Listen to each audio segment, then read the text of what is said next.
Okay, so get this. Okay. We are diving into a Hebrew YouTube tutorial, Wow. and it's all about some really seriously advanced text animation techniques in DaVinci Resolve. Apparently, they are making text fly across the screen. Right. Individual letters are spinning. Wow. They even incorporate a YouTube logo with this like super slick blurred background. Cool. I'm already excited. Yeah, that's really interesting because we're not just learning the how-to here. Right. We're also kind of getting a glimpse into how these techniques are being taught and shared in a different language and in a different creative community. Yeah, totally.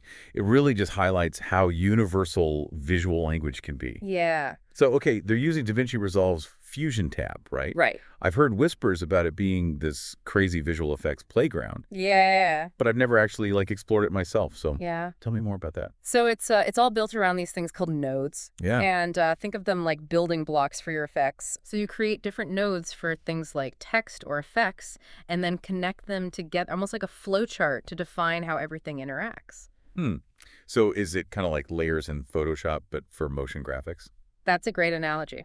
Okay. Yeah, so the tutorial starts by creating a text node, Okay. connects it to the output, Right. and then types in subs. Okay. And that's going to be our animated text. Subs, like subtitles. Exactly. Okay. But obviously we're going to be making them way more dynamic than just your average subtitles. Yeah, for sure. Okay.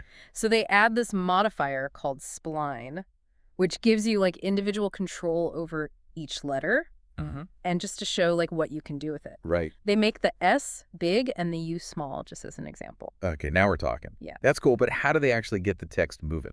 So that's where keyframes come in. Okay. And keyframes are essentially markers in time Right. that define the start and end points of an animation. And the software then smoothly fills in the movement between those points. Okay. So to make the text spin a full 360 degrees, Yeah. they set a keyframe at the beginning and another at the end with the rotation value changed. So instead of having to manually animate every tiny little movement, Yeah. you're essentially just giving the software instructions for the beginning and the end, and it just figures out the rest. That's the beauty of it. Yeah. That's really cool. And then they take it even further by offsetting the keyframes for each letter. Okay. So it creates this cool cascading effect where each letter spins individually. How very nice. Yeah.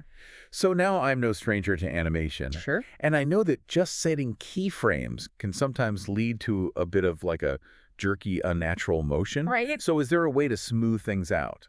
Absolutely. So the tutorial introduces the spline editor. And I think this is where we can start to glean some broader insights about text animation. Okay. The spline editor lets you visually control the speed and smoothness of the animation. So it's not just about making the text move from point A to point B. It's about controlling how it moves. Exactly. It's about making that movement feel natural, Right. almost like it has a sense of weight and momentum. Yeah. So they use the spline editor to add an ease in and ease out effect to the spinning text, which makes it feel more organic. Okay. Think of it this way. Yeah. In real life, things rarely start and stop abruptly, right? Right. They accelerate and they decelerate. Totally. And that's what this easing replicates in animation. That makes perfect sense. Yeah. It's the easing technique. Yeah. It reminds me of how animators in films use similar principles to make character movements more believable. Sure. You wouldn't want a character to just suddenly stop walking, Right. You want them to gradually slow down. Precisely. And it's fascinating to see how those fundamental principles of animation Yeah. apply just as effectively to something like text. Yeah. It really elevates it from a simple element to something much more expressive. I agree. So we've got our letters spinning, Right. but the entire word still needs to make an entrance, right? Right. So they use offset position to slide the whole word in from off screen. Okay. And guess what? What? They utilize the spline editor again, Oh, wow. this time to control the timing and create a chase effect where the letters kind of follow each other onto the screen. Oh, that's so cool. Yeah, it's like a choreographed entrance for your text. I like it. Yeah. Okay, so I'm seeing a pattern here. Yeah, The spline editor seems like a pretty powerful tool it is. for creating a lot of different types of motion, not just basic movement from one point to another. Totally. It's about adding that nuanced movement that really brings things to life. Yeah, It's like having like fine-grained control over the personality of the movement. I like that. Yeah. Now, if you want to add that extra touch of professional polish, Yes. blur is your friend. Absolutely. Yeah, I was thinking about that. Blur can really add a sense of depth and dynamism. So how are they using blur in this case? So they introduce a motion blur node.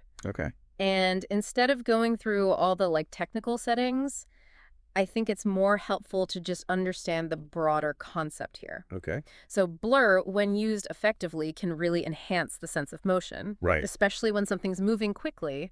Yeah. It makes the movement feel more natural and less jarring to the eye.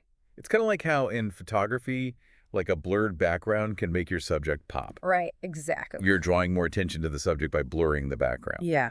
So in this case, they're using motion blur to draw attention to the movement of the text itself. Exactly. And you know how a lot of films use blur to make fast-paced action scenes feel more realistic? Right. It's the same principle at work here. They're applying a cinematic technique to text animation, which is pretty cool. Yeah, it is very cool. Okay, so they've got the spinning cascading text. Right. They've got the smooth motion blur. Yes. And then they bring in the YouTube logo. Now I'm curious about this. How do they integrate the logo with the rest of the animation? So they actually start with a low-resolution YouTube logo, Oh, interesting. which I thought was interesting because it allows them to showcase how to upscale the image Okay. using a technique called merge Right. to match the project's HD resolution. That's a great point. You don't want to have this pixelated logo ruining all that beautiful animation you just created. Exactly. Got to maintain that visual consistency. Absolutely. Then, using clever note arrangement, they seamlessly place the logo behind the text Okay. and add motion blur to the logo as well. Very cool. It's like they're layering these visual elements in a way that adds depth and visual interest. You know, it's impressive how they're combining so many different techniques like animation effects, image manipulation, Yeah.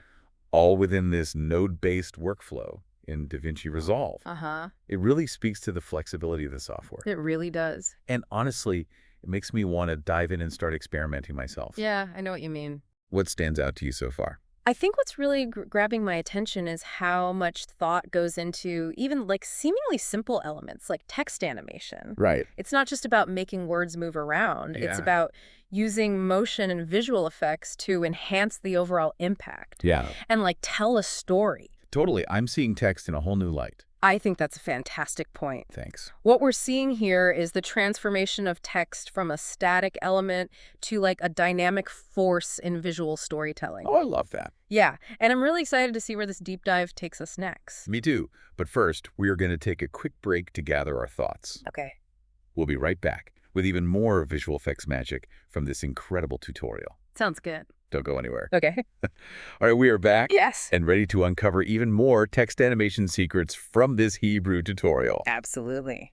You know, I'm still buzzing from all those cool techniques that we uncovered. Yeah. Like the spinning cascading letters, Right.